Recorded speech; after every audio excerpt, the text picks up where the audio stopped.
아버지가 아들을 의절을 합니다. 너는 내 자식이 아니다. 그리고 스승은 또 너는 내 제자가 아니다라고 파문을 합니다. 그렇지만 개화기몽이 자기가 나갈 길이다라고 하면서 그 길을 주저하거나 두려워하지 않고 걸어 나갔습니다.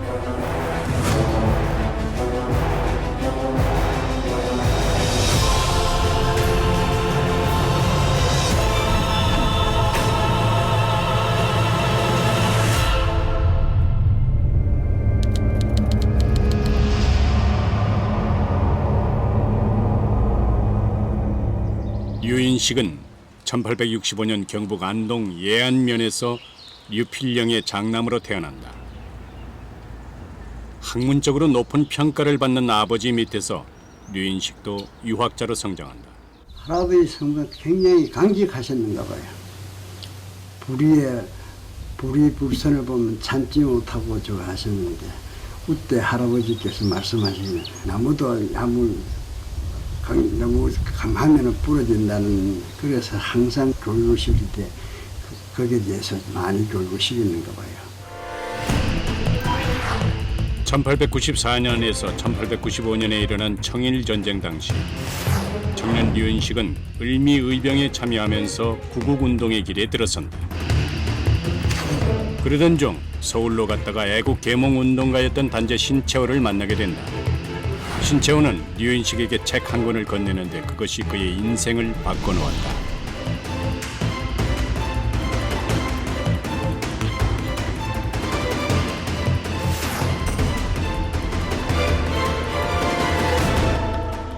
어른한테 와서 이제 서울 갔다가 다녔다는 거 고하고 인사를 해주려고 하니까 머리를 깎고 상투를 자르고 머리를 깎고 양복을 입고 오셨으니까 마음 안에서 저를 안 받고 돌아앉았어요. 류인식은 아버지로부터 의절을 당하고 스승으로부터도 사제관계를 끊는 파문을 당한다. 유림들에게 있어서 아버지로부터 의절당하고 스승으로부터 파문을 당하는 것은 사실상 사형선고나 마찬가지죠. 그러나 유인식 선생은 거기에 굴하지 않고 뚜벅뚜벅 자기의 그 계몽운동의 길을 걸어 나갔습니다.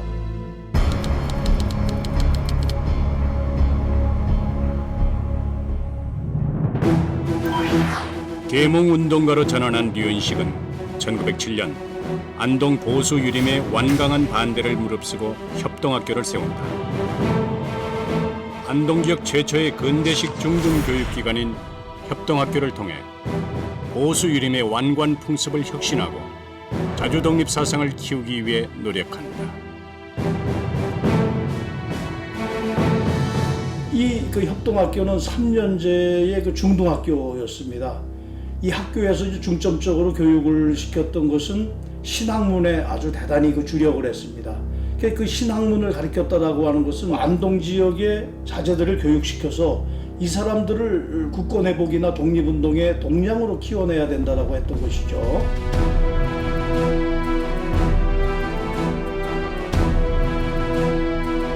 당시 협동학교는 지역사회의 큰 관심 속에서 활발한 교육활동을 펼친다.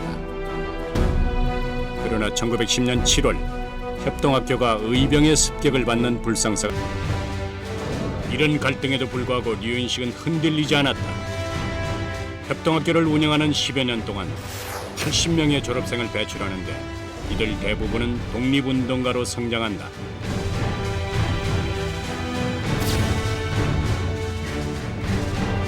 (1910년) 나라가 망하자 류인식은 안동의 독립운동 동지들과 함께 만주로 망명한다.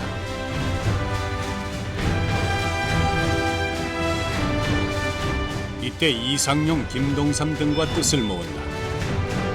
하지만 1912년 잠시 귀국 중 일제히 붙잡히게 되고 그는 국내에서 역사책을 서술한다. 책 제목이 대동산. 거기에 대해서 유인식 선생님이 뭐라고 설명했느냐 하면 우리나라 역사는 왜소하거나 작은 역사가 아니다. 우리나라 역사는 큰 역사다라고 하는 걸 이제 강조를 했죠. 그래서 이 대동산은 국내로 귀국했던 1912년부터 이제 초고 작성을 시작을 해서 1917년에 일단 완성합니다. 5개년이 걸린 거죠. 이 유인식 선생의 대동사는 단군부터 1910년의 망국 때까지 우리나라 역사를 통사로 썼다라고 하는 점에서 대단히 그 의미가 있습니다.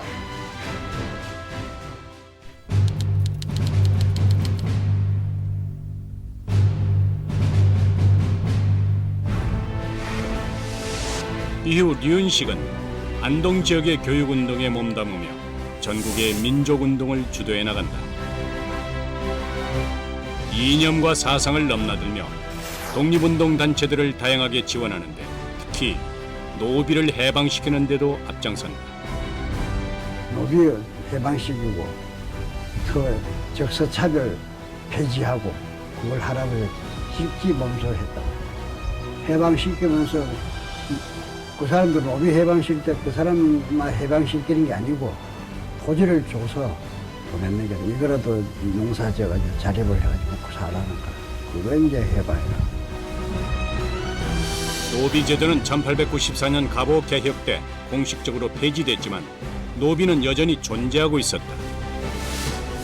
류인식은 1920년대 백정들의 신분 해방 운동인 평평운동도 적극 지원했다. 우리나라가 이제 일제에 속박이 돼 있는 그런 신세이고 노비들은 또 우리들 양반들에게 속박돼 있는 심정이니 우리가 독립운동을 하면서 노비부터 풀어주지 않는다면 이건 독립운동의 명분도 없는 것이다라고 하는 그러한 인식하에서 독립운동의 출발을 노비 해방으로부터 시작을 했던 것이죠.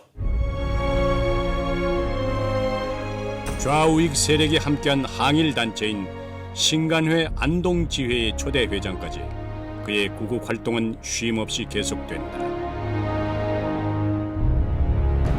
그리고 1928년 4월 29일 아침 그는 세상을 뜬다.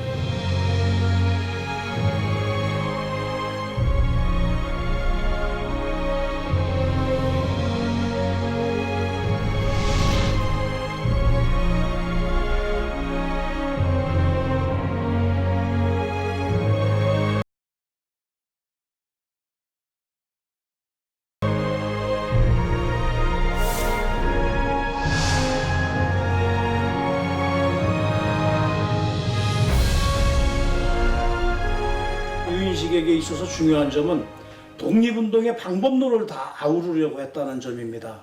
어느 특정한 독립운동의 분야에만 매몰되지 않고 오직 독립이라고 하는 것을 최고의 가치로 삼았기 때문에 여러 가지 다양한 독립운동의 이념과 방법론을 다 포용할 수 있었던 그 점을 좀 우리가 주목할 필요가 있다고 생각합니다. 협동학교를 세워 구국 교육운동에 매진하고 자주적인 민족주의 사상을 정립한 류인식. 그는 조국이 식민지로 전락하는 상황을 이겨내고자 격정적인 민족운동으로 전 생애를 일관했다.